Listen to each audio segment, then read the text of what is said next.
যি সময়ত সমগ্ৰ অসমত নিৰ্বাচনী প্ৰচাৰ তুংগত উঠিছে সেই সময়ত বহৰমপুৰ সমষ্টিৰ যি নিৰ্বাচনী প্ৰচাৰ সেই প্ৰচাৰ যেন স্থিমিত হৈ পৰিছে আৰু দেখা গৈছে যেন বহৰমপুৰ সমষ্টিত নিৰ্বাচন ইতিমধ্যে একপক্ষীয় হৈ গৈছে। বহৰমপুৰ সমষ্টি বিজেপিৰ যিগৰাকী সবল প্ৰাৰ্থী, যিগৰাকী এক বলিষ্ঠ ভূমিকা ইতিমধ্যে আমি দেখিবলৈ পাইছোঁ, নিৰ্বাচনী প্ৰচাৰৰ ক্ষেত্ৰতে হওক বা জনসংযোগ ৰক্ষা কৰাৰ ক্ষেত্ৰতে হওক, বহৰমপুৰৰ বিজেপিৰ প্ৰাৰ্থী জিতু গোস্বামী ইতিমধ্যে বহৰমপুৰ সমষ্টিৰ অলিয়ে গলিয়ে তেখেতৰ প্ৰচাৰ কাৰ্য বিগত সময়ছোৱাত চলাই আহিছে আৰু বিভিন্ন সময়ত অনুষ্ঠিত হোৱা সভা সমিতিসমূহত বিপুল ৰাইজৰ সমাদৰ আমি দেখিবলৈ পাইছোঁ, ৰাইজৰ বিপুল সমাদৰ আমি দেখিবলৈ পাইছোঁ। তাৰ বিপৰীতে ৰাজেন গোহাঁইয়ে এতিয়াও কোনো এখন জনসভা আয়োজন কৰি ৰাইজক সম্বোধন কৰি বা ৰাইজক একত্ৰিত কৰি তেখেতে যে বহৰমপুৰ সমষ্টিক অসম জাতীয় পৰিষদৰ ফালৰ পৰা প্ৰাৰ্থিত্ব আগবঢ়াইছে আৰু এই বহৰমপুৰ ৰাইজৰ আৱেগ অনুভূতি বুজি বহৰমপুৰ ৰাইজৰ সমস্যাসমূহ সমাধানৰ কাৰণে তেখেতে আগবাঢ়ি আহিছে, সেই কথাখিনি ৰাজহুৱাভাৱে কোনো এখন সভা অনুষ্ঠিত কৰি ৰাইজৰ কাষ চাপিব পৰা নাই বিধায়ক হ'বলৈ মন মেলা ৰাজেন গোহাঁই। ৰাজেন গোহাঁই নিজেই বিজেপিৰ এগৰাকী প্ৰতাপী সাংসদ আছিল, কেন্দ্ৰীয় মন্ত্ৰী আছিল। তথাপি তেখেতৰ যি নিৰ্বাচনী প্ৰচাৰ, সেই নিৰ্বাচনী প্ৰচাৰ আমি দেখিবলৈ পাইছোঁ মাথো কেৱল গাড়ী লৈ ঠায়ে ঠায়ে ঘূৰে আৰু দুই এঠাই আমি দেখিছোঁ ৰাইজে কওক, আপোনালোকে বিজেপিৰ দলীয় সমৰ্থকসকলে কওক, তেওঁক সেই ঠাইৰ পৰা খেদিবলৈ প্ৰয়াস কৰিছে। মাথো যেনিয়ে যায় তেনিয়ে ৰাজেন গোহাঁইক খেদা মাৰে আৰু কোনোৱে কোনোৱে কয় ৰাজেন গোহাঁইক পহু খেদা দিছে। ৰাজেন গোহাঁইক পহু খেদা দিয়া এই যে বাতৰিটো প্ৰচাৰ হৈছে আমি ইতিমধ্যে দেখিবলৈ পাইছোঁ। এতিয়া কথাটো হৈছে ৰাইজৰ ওচৰ চাপিবলৈ যাওঁতে তেখেতে যি সমস্যাৰ সন্মুখীন হৈছে সেই সমস্যাসমূহক লৈ তেখেতে শংকিত হৈ ইতিমধ্যে বহি দিলে নেকি? নিৰ্বাচন নহাৰ আগতেই, নিৰ্বাচন অনুষ্ঠিত নোহোৱাৰ আগতেই ৰাজেন গোহাঁই কাণ পেলাই দিলে নেকি? তেখেতে তেখেতৰ পৰাজয় স্বীকাৰ কৰিলে নেকি? সিও সচেতন মহলৰ মাজত প্ৰশ্ন উঠিছে। কাৰণ ৰাজেন গোহাঁই এতিয়ালৈকে কোনো ধৰণৰ বলিষ্ঠ পদক্ষেপ গ্ৰহণ কৰি নিৰ্বাচনী প্ৰচাৰ জোৰদাৰ কৰি ৰাইজৰ কাষ চাপিবলৈ প্ৰয়াস কৰা দেখা পোৱা নাই। গতিকে যি সময়ত বহৰমপুৰ সমষ্টিটোক লৈ বিভিন্ন চৰ্চা চলি আহিছে, এই সমষ্টিটোক লৈ কংগ্ৰেছৰ প্ৰাৰ্থী টিকেটৰ দাবীদাৰ আছিলে ৰঞ্জিত বৰা আৰু বিৰিঞ্চি বৰা। এই মুহূৰ্তত অসম জাতীয় পৰিষদৰ তেখেতসকল যদিওবা কংগ্ৰেছ মিত্ৰ দলৰ আছিল, তথাপি কিন্তু দুয়োগৰাকী প্ৰাৰ্থীৰ ভিতৰত এগৰাকী ইতিমধ্যে বিজেপিত যোগদান কৰিলে আৰু আনগৰাকী বিৰিঞ্চি বৰা নিৰ্বাচনী প্ৰচাৰ কাৰ্যৰ পৰা বহু আঁতৰত আছে। তাৰ লগে লগে উল্লেখযোগ্য আৰু গুৰুত্বপূৰ্ণ কথাটো হৈছে যে ৰাজেন গোহাঁইৰ সহযোগী যি ভাতৃ সংগঠন, সেই ভাতৃ সংগঠনৰ নেতা কৰ্মীসকলেও ইতিমধ্যে ৰাজেন গোহাঁইৰ সং এৰিছে। এই সামগ্ৰিক পৰিৱেশটো চাই আমি এটা কথা স্পষ্টভাৱে অনুমান কৰিব পাৰিছোঁ যে ৰাজেন গোহাঁই ইতিমধ্যে নিৰ্বাচন অহাৰ আগতেই হাৰ স্বীকাৰ কৰি বহি দিলে নেকি বা বহিছে নেকি, এই সন্দেহ ঘনীভূত হৈছে ৰাইজৰ মনত। কাৰণ জিতু গোস্বামীয়ে যি ৰণকৌশল ৰচনা কৰিছে, যি জনসমাগম দেখুৱাব পাৰিছে, বিভিন্ন ঠাইত যি সভা সমিতিসমূহ আয়োজন কৰিছে, তাত ৰাইজৰ যি বিপুল সমাদৰ আমি দেখিবলৈ পাইছোঁ, সেই সমাদৰে জিতু গোস্বামীৰ জনপ্ৰিয়তা পোনপটীয়াকৈ দেখুৱাইছে। তাৰ বিপৰীতে ৰাজেন গোহাঁইয়ে তেনেধৰণৰ কোনো এক সভা আয়োজন কৰি ৰাইজৰ ওচৰত নিজৰ অস্তিত্ব জাহিৰ কৰিব পৰা নাই। এই সময়তে যিহেতু কংগ্ৰেছ দলৰ মিত্ৰ দল কংগ্ৰেছৰ যি দুয়োগৰাকী প্ৰাৰ্থিত্ব প্ৰয়াসী আছিল, ৰঞ্জিত বৰা তেখেতক ইতিমধ্যে জিতু গোস্বামীয়ে নিজৰ ফলীয়া কৰি ল'লে আৰু বিৰিঞ্চি বৰা এইগৰাকীও সম্পূৰ্ণৰূপে নিউট্ৰেল হৈ বহৰমপুৰ সমষ্টিৰ পৰা আঁতৰি আছে। কোনোৱে প্ৰশ্ন তুলিবলৈ লৈছে, যিদৰে জিতু গোস্বামীয়ে ৰঞ্জিত বৰাক মুখ বন্ধ কৰি নিজৰ ফলীয়া কৰি ল'লে বা দলীয় আৱেগ অনুভূতি যিবোৰ তেখেতে আশা কৰি আহিছিল, সেই আঘাতত কুঠাৰঘাত পৰাৰ কাৰণে তেখেতে আৱেগবিভোল হৈ কংগ্ৰেছ এৰি বিজেপিত যোগদান কৰিলে। কংগ্ৰেছৰ আনগৰাকী প্ৰাৰ্থিত্ব প্ৰয়াসী বিৰিঞ্চি বৰা অসম ৰাজ্যিক কংগ্ৰেছৰ ৰাজ্যিক মুখপাত্ৰ বিৰিঞ্চি বৰা সম্পূৰ্ণৰূপে এতিয়া নিউট্ৰেল হৈ আছে, সম্পূৰ্ণৰূপে তেখেত শুই থকা যেন আমি অনুভৱ কৰিছোঁ।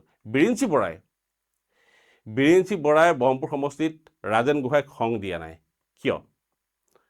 জিতু গোস্বামী ব্ৰহ্মপুৰ সমষ্টি বিজেপি প্ৰাৰ্থী জিতু গোস্বামীয়ে বীৰেন সিং বৰাক মেনেজ কৰিলে নে ৰাজেন গোহাঁইয়ে তেখেতক মেনেজ কৰিব পৰা নাই?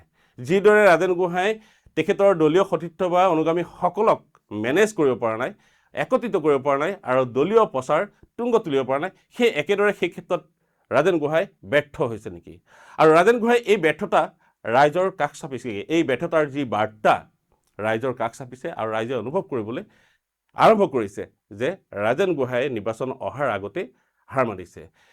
বিজেপিৰ যিগৰাকী প্ৰাৰ্থী জিতু গোস্বামীয়ে ইতিমধ্যে বা তেখেতৰ সমৰ্থকসকলে ইতিমধ্যে কৈছে 1-1.5 লাখ ভোটত জিতু গোস্বামী ব্ৰহ্মপুৰ সমষ্টিৰ পৰা জয়লাভ কৰিব। আৰু তেখেতৰ সভাসমূহত যি পৰিমাণে উপস্থিতি আমি দেখিবলৈ পাইছোঁ, সেই উপস্থিতিয়ে সেই কথাকে কিন্তু স্পষ্ট কৰি দিছে যেন বিজেপিৰ যি দাবী সেয়া সত্যত পৰিণত হ'বলৈ গৈছে। কাৰণ তেওঁৰ প্ৰতিদ্বন্দ্বী ৰাজেন গোহাঁই যদিও বা পূৰ্বৰ এগৰাকী সাংসদ, পূৰ্বৰ এগৰাকী কেন্দ্ৰীয় মন্ত্ৰী আছিল, তেখেতৰ যি নিৰ্বাচনী প্ৰচাৰ হ'ব লাগিছিল সেই প্ৰচাৰ যেন স্তিমিত, সেই প্ৰচাৰত যেন কোনো উৎসাহ নাই, উল্লাহ নাই। আৰু এই কথা আমি পূৰ্বতে আলোচনা কৰিছিলোঁ যে ৰাজেন গোহাঁইক ব্ৰহ্মপুৰ সমষ্টিটোৰ কাৰণে পক্ষে পৰিছিল নেকি ভিতৰুৱা কিবা অংকৰ কাৰণে, যে অসম জাতীয় পৰিষদৰ লগত বিজেপিৰ ভিতৰুৱা কিবা বুজাবুজি আছে নেকি?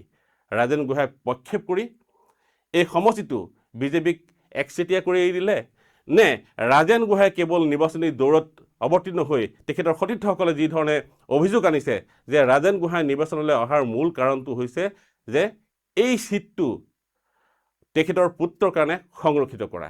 যদি দুটাৰ ভিতৰত যি এটাই হওক, এই দুইটাৰ ভিতৰত যিকোনো এটা হ'লেও এই কথাটো স্পষ্ট, ব্ৰহ্মপুৰৰ নিৰ্বাচনী ফলাফল ইতিমধ্যে স্পষ্ট হৈ পৰিছে যে ব্ৰহ্মপুৰত এইবাৰ পুনৰ হাঁহি মাৰিব বিজেপিৰ প্ৰাৰ্থী জিতু গোস্বামীয়ে। আৰু জিতু গোস্বামীয়ে ঠায়ে ঠায়ে অঞ্চলে অঞ্চলে বিভিন্ন সভা সমিতিসমূহ আয়োজন কৰাৰ উপৰিও চাইকেল ৰেলীৰ পৰা আৰম্ভ কৰি বিভিন্ন ধৰণৰ জনমুখী কাৰ্যসূচী ৰূপায়ণ কৰি ৰাইজৰ কাষ চাপিছে আৰু নিজেও সঘনে ব্ৰহ্মপুৰ সমষ্টিৰ অলিয়ে গলিয়ে যোগাযোগ ৰক্ষা কৰি এই ৰাইজৰ মনৰ বতৰা লৈ ঘূৰি ফুৰিছে। আৰু বিশেষভাৱে আমি দেখিবলৈ পাইছোঁ তেখেতে অহা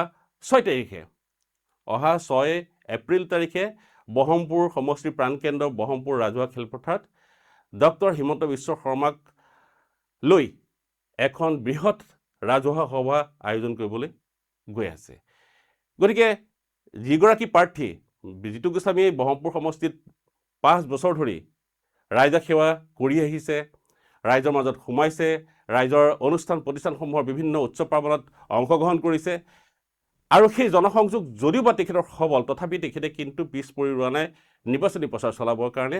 আৰু পূৰা দমে পূৰ্ণ উৎসাহে তেখেতে নিৰ্বাচনী প্ৰচাৰ চলাই গৈছে। আৰু এটা দিনো তেখেতে নীৰৱে থমকি ৰোৱা নাই, এটা দিনো তেখেতে অপচয় কৰা নাই। তাৰ বিপৰীতে ৰাজেন গোহাঁইয়ে সম্পূৰ্ণৰূপে স্থবিৰ হৈ নিৰ্বাচনী প্ৰচাৰ চলাই ফুৰিছে। তলে তলে দুই এঠাইত তেখেতে ভূমিকা মৰা আমি দেখিবলৈ পাইছোঁ আৰু য'তেই গৈছে তেখেতক প্ৰতিবাদকাৰীসকলে প্ৰতিবাদ কৰি তেখেতক সেই অঞ্চলত থকাৰ পৰা বা যোৱাৰ পৰা প্ৰতিহত কৰিবৰ কাৰণে প্ৰয়াস কৰিছে। গতিকে সামগ্ৰিক পৰিৱেশটো চাই ব্ৰহ্মপুৰৰ 2024 চনৰ নিৰ্বাচনৰ যি ফলাফল, ব্ৰহ্মপুৰ সমষ্টিৰ ফলাফল আগতীয়াকৈ সুস্পষ্ট হৈ পৰা যেন অনুভৱ হৈছে। আৰু বিজেপিয়ে দাবী কৰাৰ দৰে ব্ৰহ্মপুৰ সমষ্টিত জিতু গোস্বামীয়ে যে 1 পৰা 1.5 লাখ ভোটত জয়ী হ'ব সেই কথা সুস্পষ্ট, তেখেতসকলে দাবী কৰাৰ দৰে সুস্পষ্ট হৈ পৰা দেখিবলৈ পাইছোঁ। কাৰণ নিৰ্বাচনী ৰণাংগনত ৰাজেন গোহাঁই আগতীয়াকৈ কাণ পেলাই দিছে। এই ৰণত তেখেতে হাৰ মানি লোৱা যেন অনুভৱ হৈছে। ভিতৰি ৰাজেন গোহাঁই যদি কোনো কৌশল অৱলম্বন কৰি ভিতৰুৱাকৈ ৰাইজৰ লগত গোপন বুজাবুজি কৰিছে সেই কথাখিনি আমি অৱগত নহয়। এই সময়ছোৱাত ৰাজেন গোহাঁই সুবিধা ল'বৰ কাৰণে যথেষ্ট থল আছিলে। কাৰণ পুৰণা বিজেপি আৰু নতুন বিজেপিৰ মাজত ভিতৰুৱাকৈ থকা অলপ মনোমালিন্য আৰু অগবৰ প্ৰাৰ্থীগৰাকীক নিদিয়াৰ যি খেদ বা দুখ আছিলে অগবৰ সমৰ্থকসকলৰ, বা কংগ্ৰেছৰ প্ৰাৰ্থী নিদিয়াৰ কাৰণে কংগ্ৰেছৰ কৰ্মীসকলৰ মাজত যি ক্ষোভ আছিলে, সেই ক্ষোভৰ বিশেষভাৱে আমি কংগ্ৰেছৰ কথা ক'ব পাৰোঁ। কংগ্ৰেছৰ এটা স্থিতি আছে ব্ৰহ্মপুৰত, আৰু ব্ৰহ্মপুৰত কংগ্ৰেছৰ ভেটি দুৰ্বল নহয়। কাৰণ বিগত সময়ছোৱাত লোকসভাৰ নিৰ্বাচনত ৰজলিনা তিৰ্কীয়ে বহৰমপুৰ সমষ্টিৰ পৰা 50,000তকৈ অধিক ভোট লাভ কৰিছিল বিনা প্ৰচাৰে। গতিকে কংগ্ৰেছৰ এটা ভেটি আছে বহৰমপুৰত, আৰু এই ভেটি থকা কংগ্ৰেছৰ সেই সমৰ্থকসকল বা কংগ্ৰেছ কৰ্মীসকলক বা মনে প্ৰাণে কংগ্ৰেছক ভাল পাই এই লোকসকলক আকৃষ্ট কৰিবৰ কাৰণে ৰাজেন গোহাঁই কি প্ৰয়াস কৰিছে। তাৰ লগে লগে অগপৰ প্ৰাৰ্থী নোপোৱাৰ কাৰণে অগপৰ কৰ্মীসকলে বা সমৰ্থকসকলে দলীয় কৰ্মীসকলক আকৃষ্ট কৰিবৰ কাৰণে ৰাজেন গোহাঁই কি পদক্ষেপ গ্ৰহণ কৰিছে।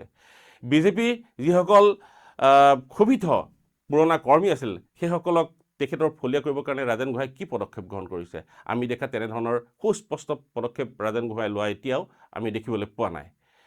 গতিকে ৰাজেন গোহাঁই এখন যুঁজ দিব পৰা যথেষ্ট সম্ভাৱনা আছিল, কিন্তু এই যুঁজখন সম্পূৰ্ণৰূপে দুৰ্বল কৰি পেলাইছে জিতু গোস্বামীৰ বলিষ্ঠ ভূমিকাই।